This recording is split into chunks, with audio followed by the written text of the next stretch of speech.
లోక్సభలో ప్రధాని మోదీ మాట్లాడుతున్నారు. లైవ్ లో చూద్దాం. हम ये जानते हैं कि अर्थव्यवस्था को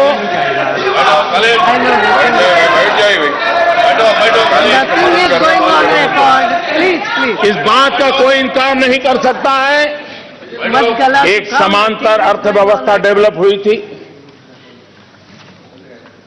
और ऐसा नहीं है, ये काम भी आपके संज्ञान में भी पहले भी आया था। ये विषय आप ही की सरकार की, आप ही की कमेटियों ने भी आपको सुझाया था। जब इंदिरा जी राज करती थी तब यशवंतराव जी चौहान ये विषय लेकर के उनके पास गए थे और तब जाकर के उन्होंने कहा था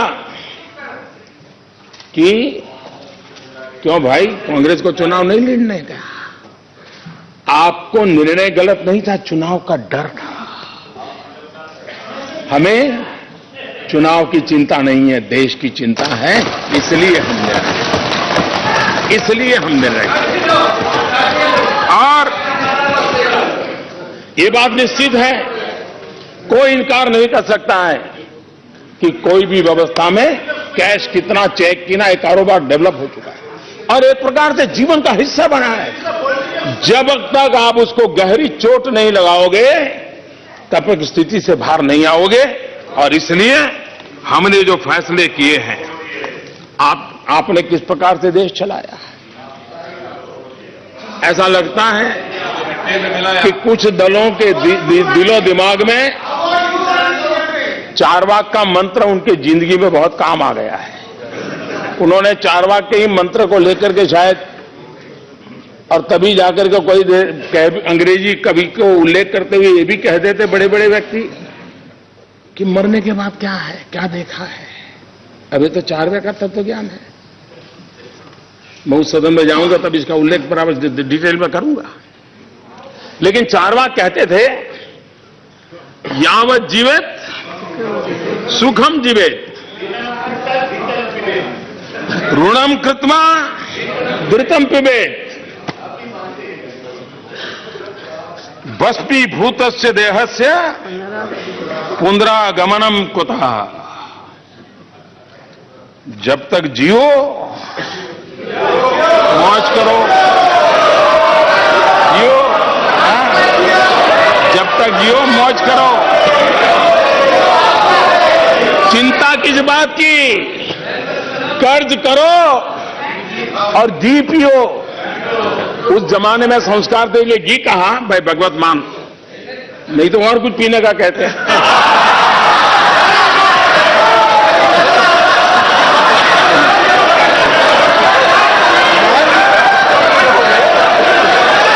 लेकिन उस समय ऋषियों ने, वहां संस्कार थे, उन्होंने घी पीने की बात कही थी। शायद आज का जमाना होता तो गुरुहत पीने की चर्चा करनी पड़ती। लेकिन इस प्रकार की फिलॉसफी से कुछ लोगों को लगता है कि जब अर्थव्यवस्था इतनी अच्छी चल रही थी तो आपने ऐसे समय ऐसा निर्णय क्यों किया। ये बात सही है। आप जानते हैं अगर आपको कोई बीमारी हो और डॉक्टर कहता है भी ऑपरेशन करना है, ऑपरेशन बहुत जरूरी है, फिर भी वो कहता है पहले भाई शरीर ठीक करना पड़ेगा, डायबिटीज कंट्रोल करना पड़ेगा, डीगना कंट्रोल करना पड़ेगा, 7-8 दिन और मशवरा, फिर बाद में ऑपरेशन करते हैं। जब तक वो स्वस्थ नहीं होता है ऑपरेशन करना नहीं पसंद करता डॉक्टर, कितनी भी गंभीर स्थिति है। डीमोनेटाइजेशन के लिए यह समय इतना पर्याप्त था कि देश की अर्थव्यवस्था तंदुरुस्त थी। अगर दुर्बल होती हम ये कतई सफलतापूर्वक नहीं कर पाते। ये तब सफल होता है ताकि अर्थव्यवस्था मजबूत थी। और इसी समय दूसरा, इसका समय ऐसा मत सोचिए कि हड़बड़ी में होता है, इसके लिए मोदी का अध्ययन करना पड़ेगा आपको।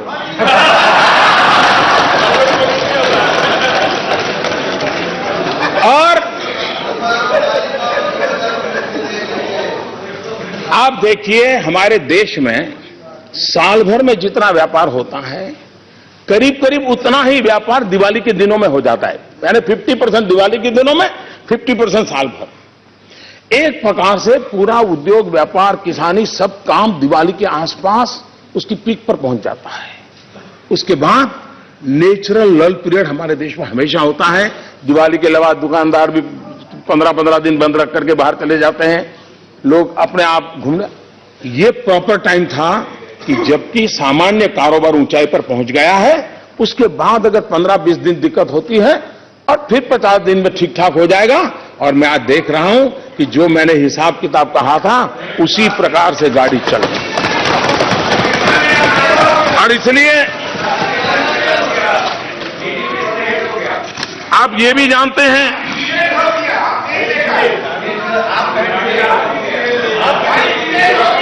आप ये जानते हैं एक जमाना था इनकम टैक्स डिपार्टमेंट की मर्जी पर, एक समय था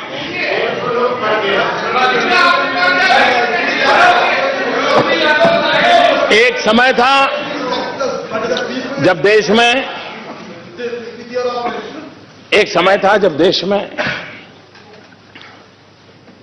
इनकम टैक्स अधिकारी मनमर्जी पड़े वहां जाकर के धमकते थे और बाकी क्या होता था पुराना इतिहास को जो दोहराने की जरूरत नहीं है। नोटबंदी के बाद सारी चीजें रिकॉर्ड पर है, कहां से आया, किसने लाया, कहां रखा। अब उसमें से टॉप नामों को टेक्नोलॉजी के द्वारा, डाटा माइनिंग के द्वारा निकाल दिए गए हैं। अब इनकम टैक्स ऑफिसर को कहीं जाना नहीं है, सिर्फ एसएमएस करके पूछना है कि भाई जरा बताइए डिटेल क्या है। आप देखिए किसी भी प्रकार का अफसरशाही के बिना जिसको भी मुख्य धारा में आना है उसके लिए एक अवसर प्राप्त हो चुका है। और मैं मानता हूं इससे बहुत क्लीन इंडिया, जैसे स्वच्छ भारत का मेरा अभियान चल रहा है, वैसा ही आर्थिक जीवन में स्वच्छ भारत का अभियान भी बहुत तेजी से आगे बढ़ रहा है। और बेनामी संपत्ति का कानून पास हो चुका है, नोटिफाई हो चुका है। और जैसा खड़गे जी ने कहा वहीं पर सब कुछ है। अच्छा सुझाव आपने दिया है, हम भी कुछ करके दिखाएंगे। और जो भी सुन रहे हैं वो भी समझे और उसके प्रावधान पढ़ लें कि कितना बड़ा कठोर कानून है। जिसके पास भी बेनामी संपत्ति है उनसे मेरा आग्रह है अपने चार्टर्ड अकाउंटेंट से जरा पूछ ले आखिर के प्रावधान क्या है। और इसलिए मेरा सबसे आग्रह है कि मुख्य धारा में आइए, देश के गरीबों का भला करने के लिए आप भी कुछ कंट्रीब्यूट कीजिए, आप भी कुछ कंट्रीब्यूट कीजिए।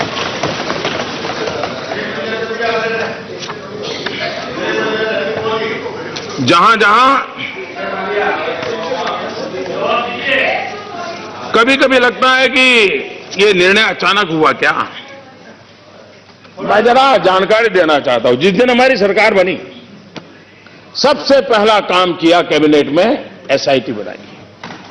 सुप्रीम कोर्ट ने कहा था और लंबे अरसे तक लटका पड़ा था कि विदेश के काले धन के लिए एसआईटी बनाओ, हमने बनाई। सुप्रीम कोर्ट ने कहा था उस प्रकार से बनाई। और सुप्रीम कोर्ट ने क्या कहा था, 26 मार्च 2014, since 1947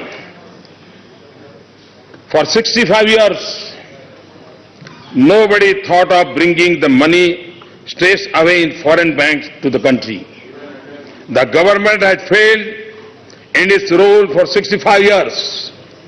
This court feels that you have failed in your duty, and so it gives an order for the appointment of the committee headed by former judges of this court. 3 years have passed, but you have not done anything to implement the order. What have you done? Except for filing one report, you have done nothing. ये 24 मार्च 2014 को supreme court ने उस सरकार को कहा है।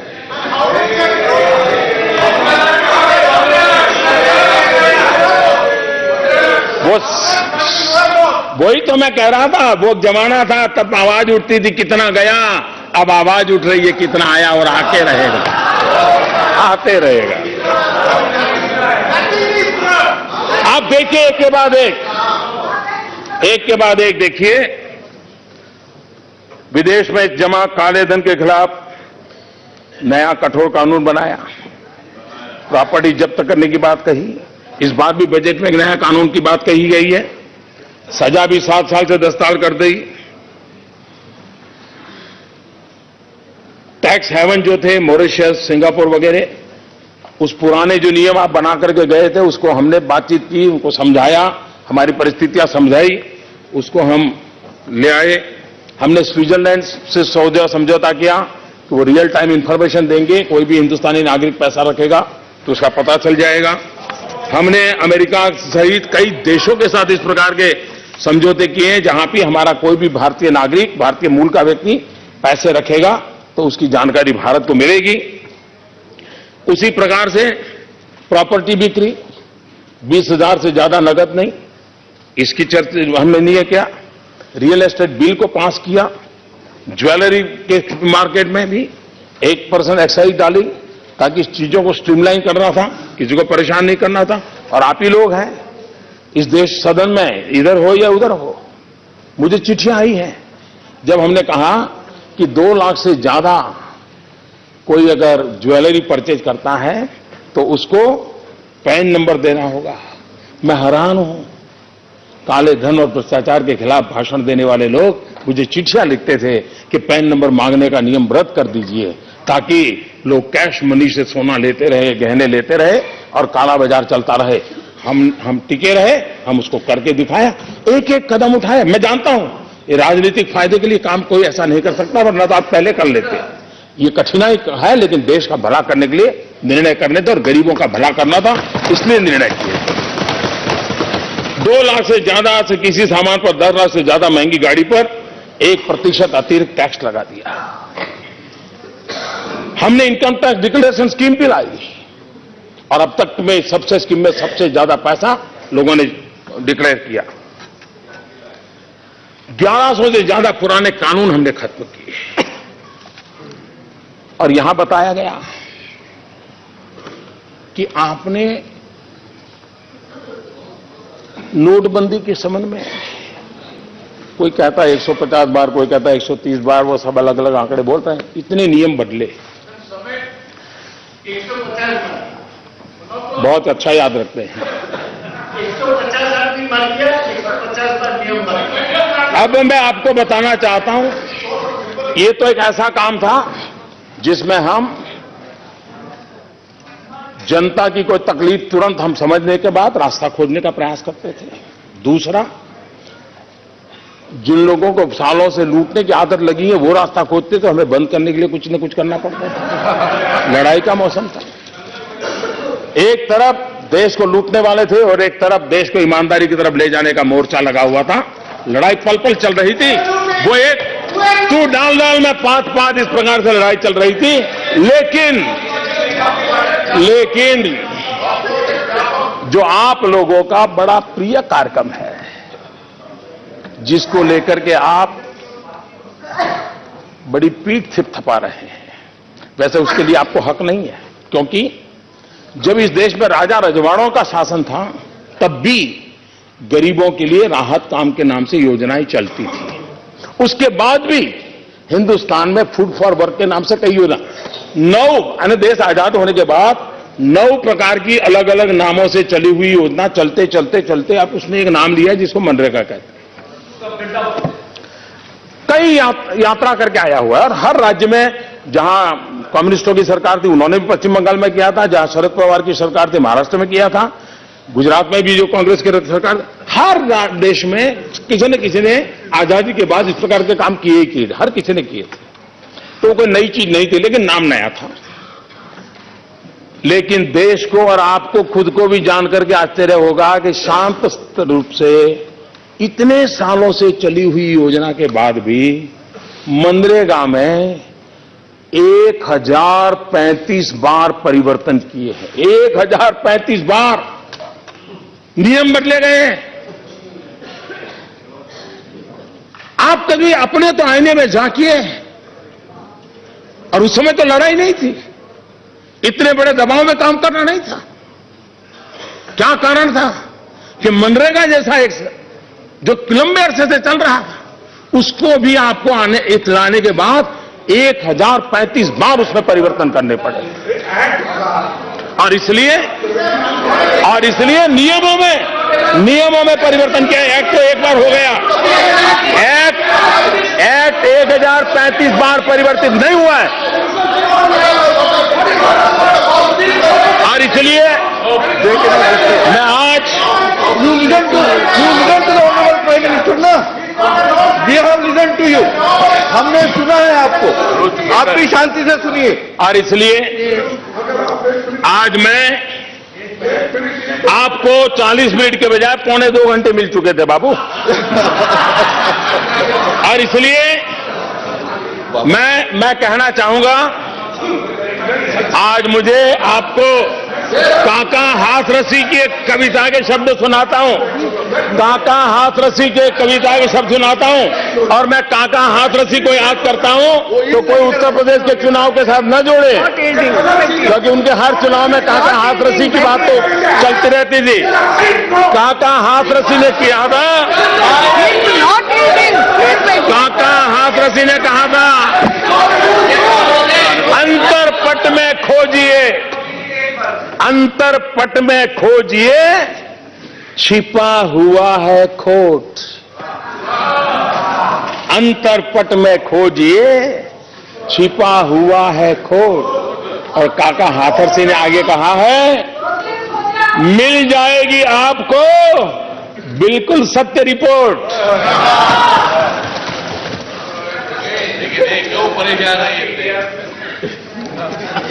आदरणीय अध्यक्ष जी, मैंने एक बात की ओर और भी ध्यान देना चाहता हूं। सरकार नियमों से चलती है, संवैधानिक जिम्मेवारियों के साथ चलती है। जो नियम आपके लिए थे वो नियम हमारे लिए भी हैं, लेकिन फर्क कार्य संस्कृति का होता है। नीतियों की ताकत भी नियत से जुड़ी हुई होती है। अगर नियत में खोट है तो नीतियों की ताकत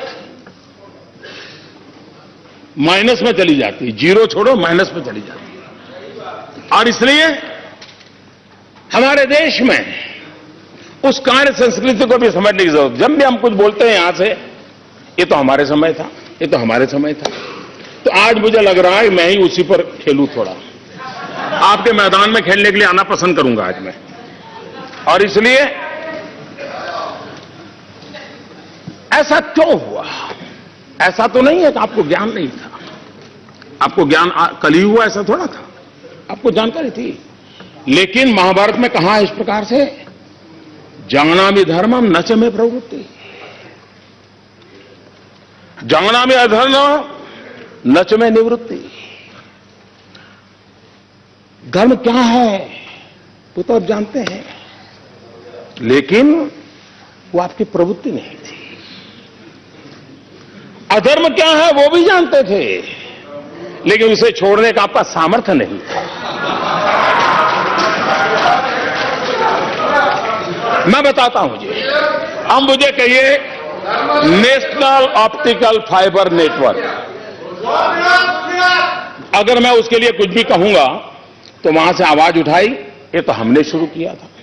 मैं हमने शुरू किया था उसी से शुरू करना चाहता हूं। अब देखिए,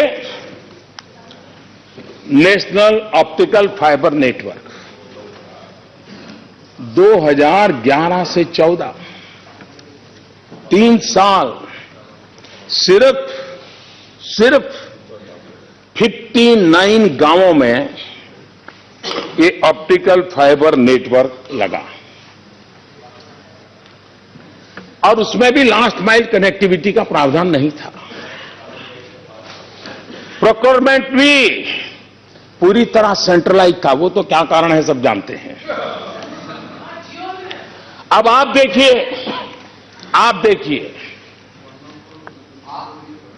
हमने कार्य संस्कृति कैसे बदलती है, अप्रोच कैसे बदलता है। सब राज्यों को पहले साथ में लिया। लास्ट माइल कनेक्टिविटी, मतलब स्कूल में ऑप्टिकल फाइबर नेटवर्क मिलना चाहिए, अस्पताल में मिलना चाहिए, पंचायत घर में मिलना चाहिए, इस प्राथमिकताओं को तय किया। प्रोक्योरमेंट क्या था, वो भारत सरकार के हाथ से रख करके हमने उसको डिसेंट्रलाइज कर दिया और परिणाम यह आया कि इतने कम समय में अब तक 76,000 गांवों में optical fibre network last mile connectivity के साथ पूरा हो गया।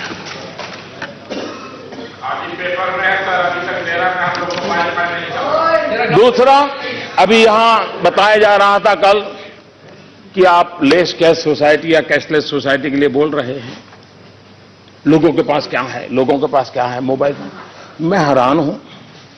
मैं तो 2007 के बाद से जितने चुनाव सभाएं सुनी हैं, आपके नेता गांव-गांव जाके कहते हैं कि राजीव गांधी कंप्यूटर रिवॉल्यूशन लाए, राजीव गांधी मोबाइल फोन लाए, राजीव गांधी ने गांव-गांव कनेक्टिविटी कर दी। आप ही का भाषण है। और जब मैं आज कह रहा हूं कि उस मोबाइल का उपयोग बैंक में भी कन्वर्ट किया जा सकता है, तो आप कह रहे मोबाइल फोन ही कहां है? ये समझ नहीं आ रहा है भाई।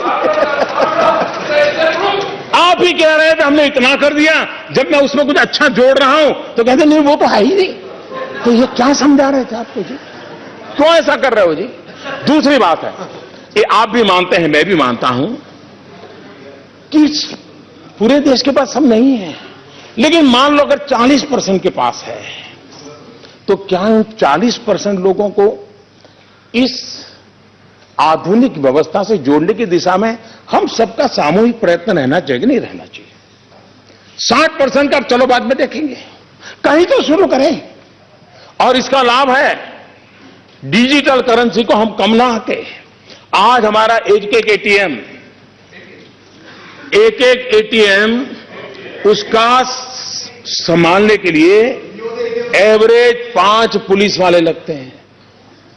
करेंसी को एक जगह से दूसरे ले जाने के लिए सब्जी और दूध के मोबिलाइजेशन के लिए जितना खर्चा होता है, उससे ज्यादा उसके मोबिलाइजेशन से खर्चा होता है।